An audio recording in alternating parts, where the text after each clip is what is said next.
Hi, I'm Steve Adubato. Let's kick off this program talking about energy and everything related to energy with a guy who knows it. He's Joe Fiordaliso, president of the Board of Public Utilities in the great state of New Jersey. Joe, good to see you.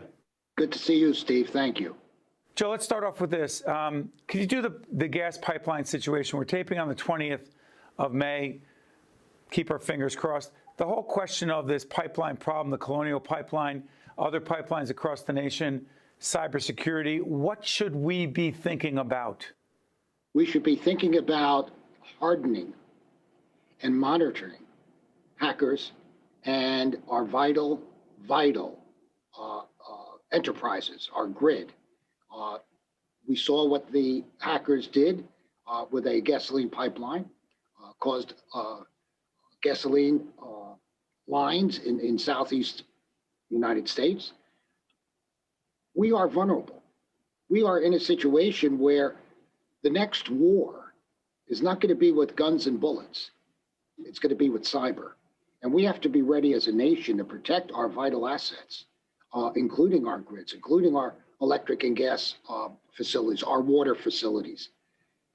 We are or can be sitting ducks if we're not prepared. But Joe, but hold on, Joe. Sorry for interrupting.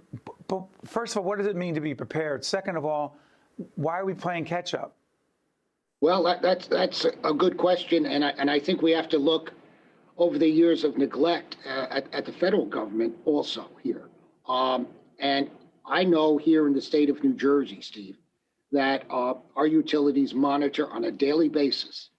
We have tabletop exercises regarding possible hackers. We have situations where we're constantly learning and protecting our vital assets from hackers. But it's a constant daily battle, and we cannot fall behind. We cannot fall behind on these hackers or countries that are after our vital assets. And we could be brought to our knees very, very easily if we're not prepared, if we're not a step ahead of them. And responding afterwards is necessary, but that's not the solution. Switch gears, Joe. You and I have talked offline about this utility moratorium shutoff. We're taping, as I said, at the end of May, but on June 30th, 2021, that ends. What is the moratorium? What does it mean to have it end as it relates to utilities being potentially disconnected? And what should people be doing? By the way, let's put up the BPU website so people can go there to find out who's vulnerable and what does it mean at the end of June? Well, good question, and a very timely question, Steve. The moratorium is scheduled to end June 30, and we currently have working groups, including which includes our utilities, to work out a process. You know, I don't want moratorium to end on June 30 and people get shut off on July 1st. We have to have some kind of grace period, and this is what we're dealing with as far as utilities are concerned. Utilities, I have to give them credit, have been very cooperative over the past year and are very willing to assist. What I'm asking folks to do also, and we've had a massive, the BPU has, and utilities, a massive outreach to get people to call in, set up a payment plan if you're in that situation. Utilities can you get an extension? Again, sorry for interrupting, Joe, but can people get an extension on this? Sure. And that's one of the things that we're working with the utilities on, Steve, trying to extend from the moratorium time when payments can start to be made and when shutoffs can come back into existence. We don't want people getting caught short here, but people have to reach out. If they're having trouble paying their bill, if they can't set up a payment plan because they don't have the finances to do it, there are programs here at the state that can help. I would invite them to go to our BPU website, find out. I know the team Joe, I know the team is putting up the website as you talk it through. If they go to the website, will they find a section there? Hey, this is the utility shutoff moratorium program or whatever it's called. Here's what you need to do. Exactly. Okay. And in conjunction with DCA, Department of Community Affairs. Right. There are programs. We fund these programs, and the DCA administers them. Helps people who are in need of help. So I know sometimes it's embarrassing, particularly for those people who've never reached out before. but we're here to help you. We're in this together, and the only way we're going to get out of it is together. Yeah. Hey, Joe, let's do this. There's so many things to talk about. If we don't get it done in this segment, we'll do a follow-up segment. But we've been involved in a public awareness initiative around, quote, clean energy through the Clean Energy Program for the last couple of years. Where are we today as we go into summer 2021 with the clean energy initiatives, whether we're talking about solar, offshore wind? Where are we right now? Great question. And I'm always excited to talk about it. So I thank you for the question. We are ready to award our second solicitation in June, which is going to add another 1,200 to 2,400 megawatts of offshore wind to our portfolio. We already had solicitation one, which is 1,100, and this second solicitation. So we are moving forward.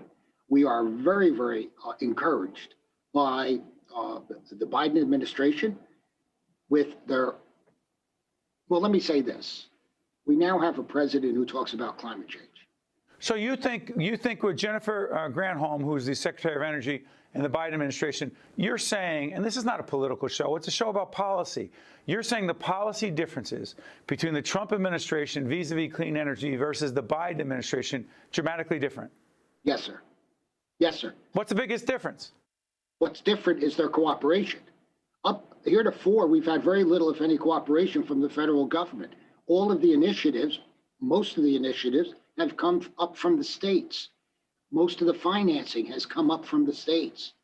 But we're seeing a change in the agencies that deal with offshore wind, as an example, more than willing to want to help us now, more than willing to get the permitting process on track, more than willing to look at various areas where they can be of assistance to the states. And I'm very thrilled with the Secretary of Energy, who is a no-nonsense former governor, as you know, from Michigan, who she is on target. So I'm very excited about that. And with solar, Steve, we are continuing to move to release some of the burden on the ratepayer. We're transitioning to another solar program. And keep in mind, all of these initiatives have economic benefits too. Almost 7,000 people work in the solar industry today as we speak. Jobs. And jobs, economic development.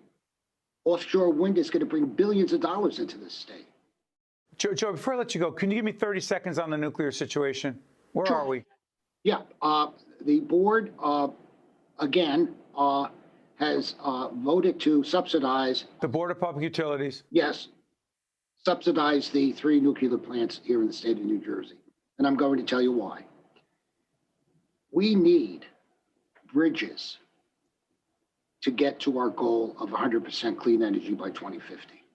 If we don't have those bridges, and when I talk bridges, I mean energy generating sources that are going to provide us with the energy we need until we have enough renewable energy to pick up that slack. Nuclear power is one of them.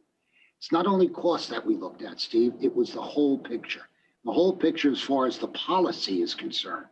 And if we're going to achieve this, we need things like nuclear power, natural gas right now. So that was certainly part of our thinking. I think you're saying you just don't turn off the spigot and move to clean energy. Exactly.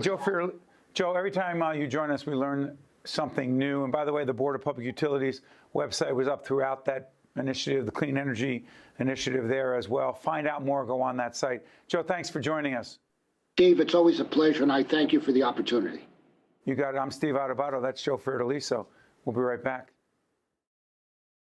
State of Affairs with Steve Adubato is a production of the Caucus Educational Corporation.